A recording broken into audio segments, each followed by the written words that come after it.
All right. Yesterday we demoed how to install Db2 12.1 on Ubuntu Linux. So today we're going to use the Red Hat Enterprise Linux 9 to do the similar installation using the Db2 install. So we already done the first steps, download, stage, and untar. So we're going to do the pre-check. The demo system, it is a Red 9. We've been using this host for many times, so let's do it. So I'm going to SSH to this R9 system. So, okay, demo, this is the host name and operating system 9.5, okay? Now, let's see. So it is untarred into this location, and this is the install table, okay? So inside that, so we're gonna do the typical check. It's gonna be db2 prerequisite check, -l is latest, I is no pure skill. You see, we got these three annoying warnings or errors. So one of them says the key shell is required for the tsam.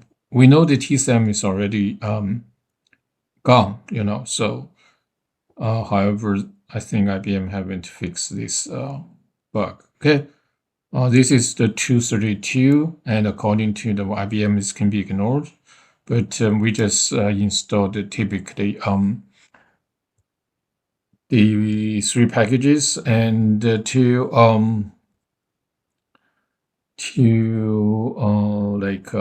just calm this three annoying warning. Okay.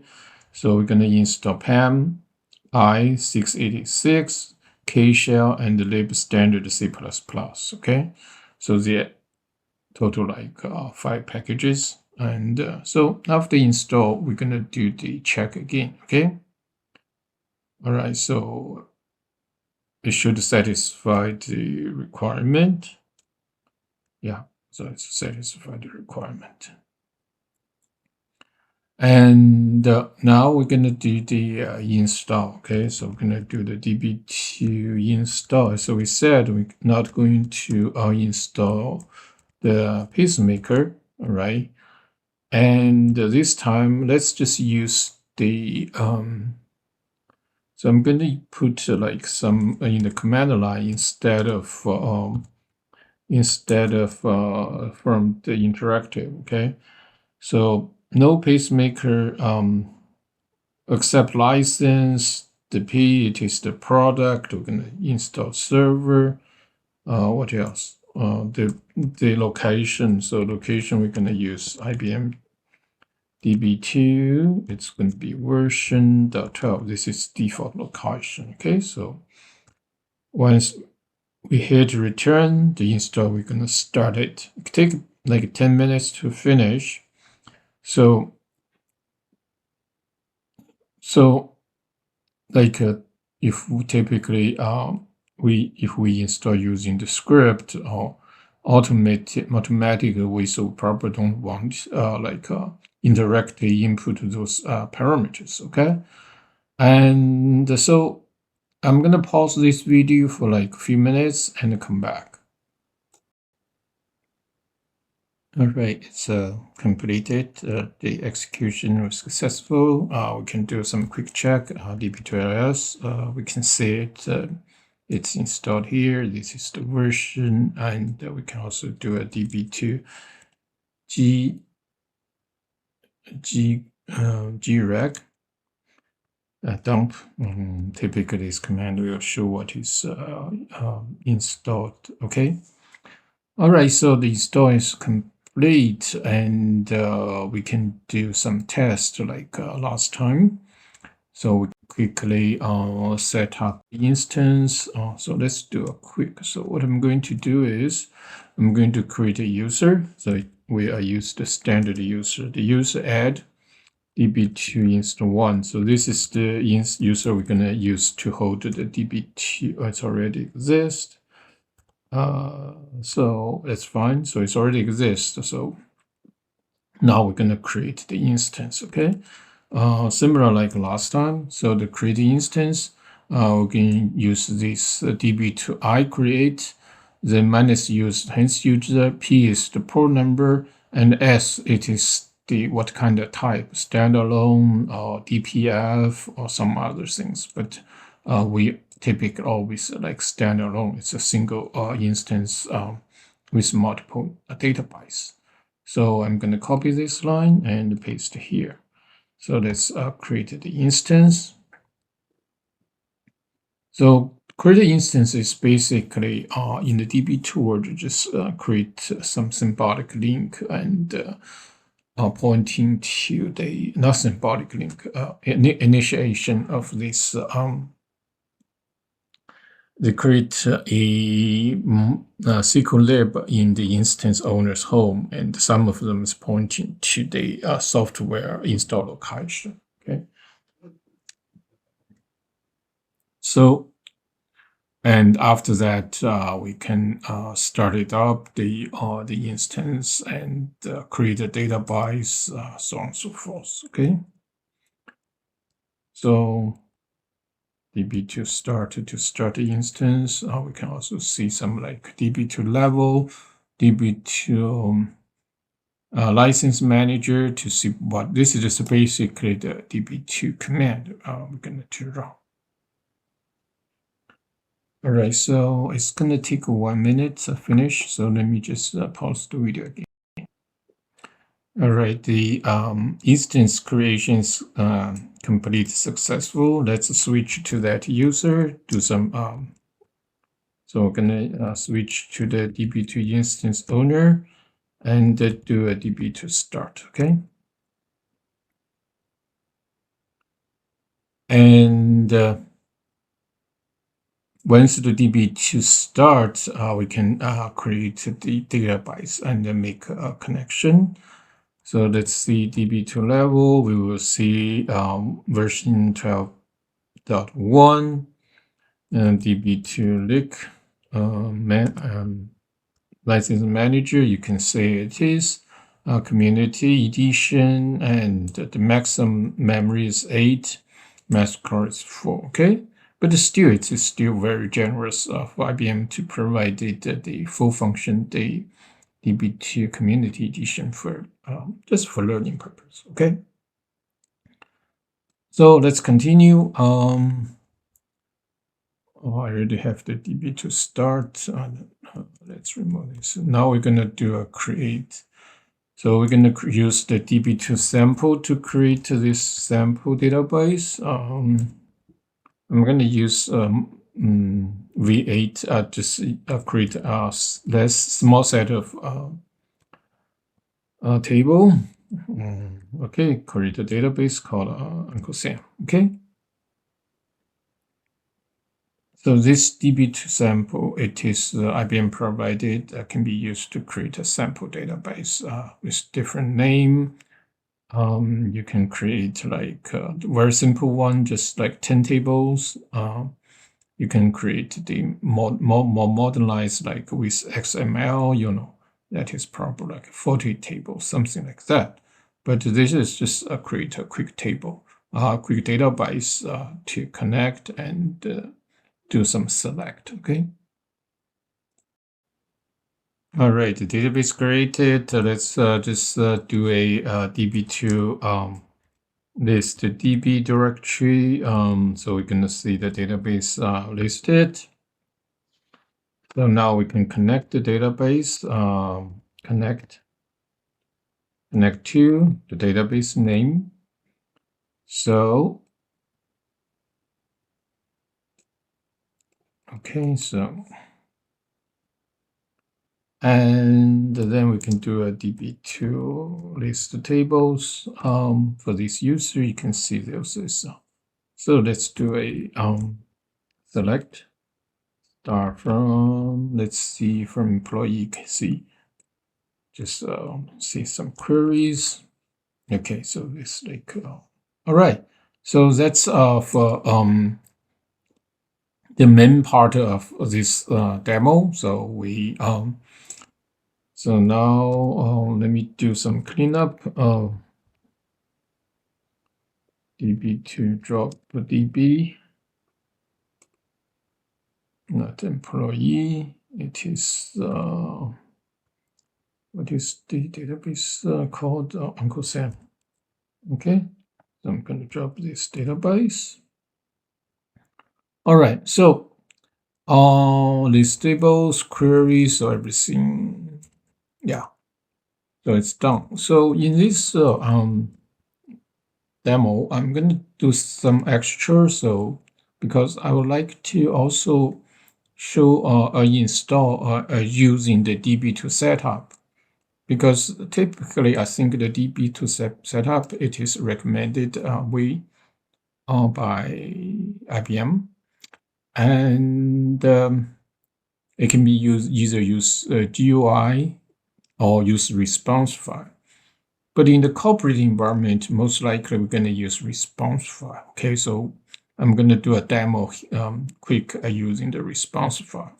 So how to get the response file? There's many ways. So in this demo, I just pick up one from the previous install. Okay, so previous install, if look at the slash temp, RSP, there's no response file. Let me take a look at what's going on.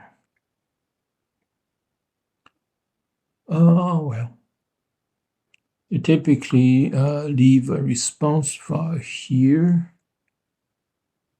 But anyway, so let me see if I have a response file somewhere here. Response file, let me see.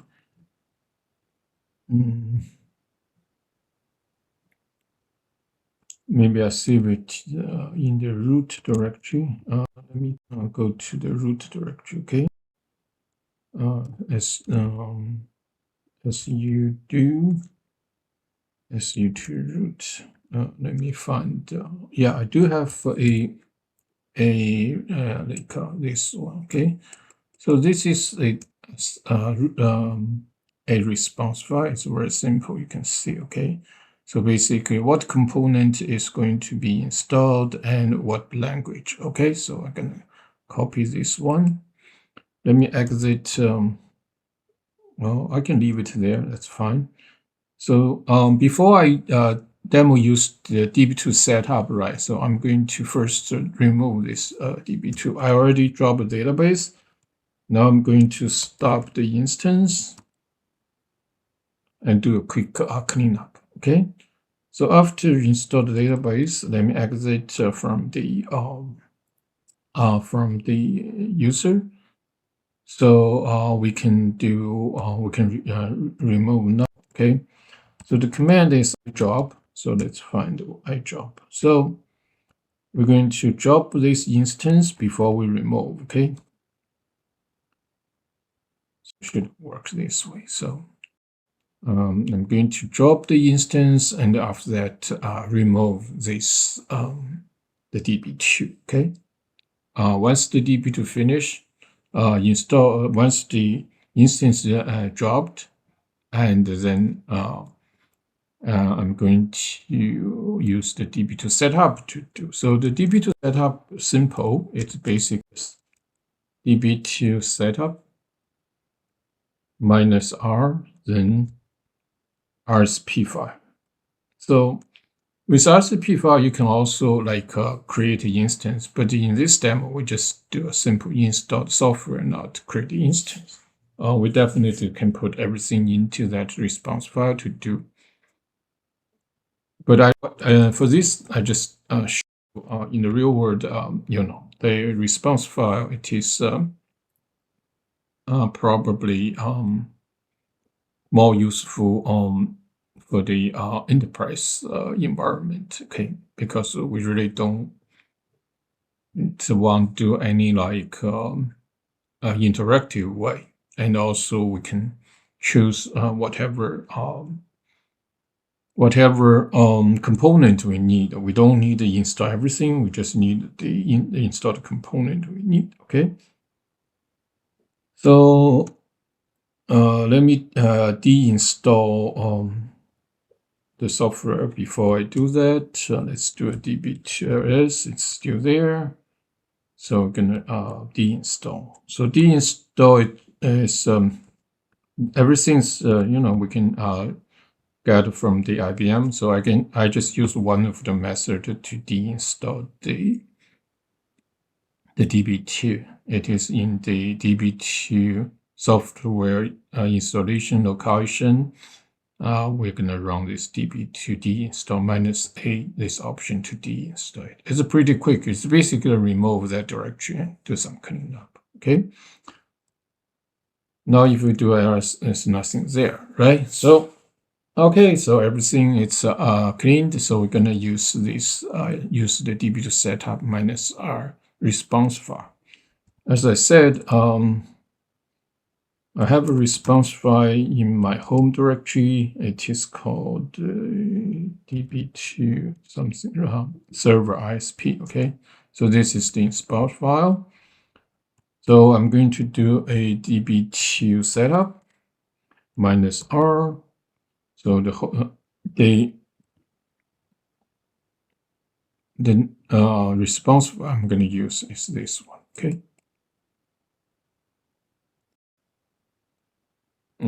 So whatever directory is currently I'm in the home in that server DEC directory. So and you specify the install location and feed this response file to the db2 setup. Okay.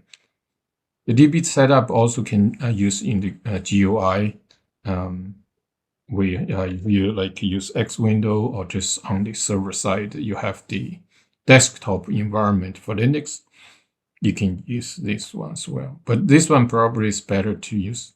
The GUI is for the learning, but this one probably for the real world if we're gonna install all kinds of like tens, 100 installation with different specific specs. Okay. All right, the install gonna take like 10 minutes, so I'm going to pause the video again. All right, the install is completed. There's a one for this one. We can ignore. So this is basically db2 photo monitor service. So we probably can look into it in the future, but for now, let's just take a look at the install. Yeah, you see, it is look like everything is successful. And let's do a db2ls. You can see it's installed. Okay, so that is another way to use the db2 setup to install.